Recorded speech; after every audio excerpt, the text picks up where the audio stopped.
Hey everyone, today I'll be showing you how to use FlipAnim, which is a website which allows you to easily animate. So first off, there's paper and there's layers. So with layers, you can draw on them, and paper, you can also draw on them.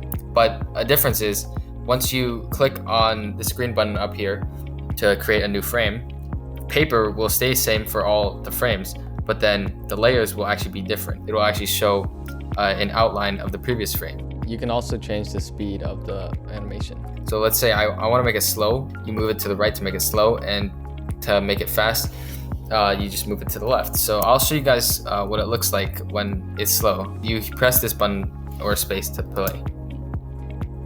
Here you can see it playing the animations, and this one's fast while the other two are slow.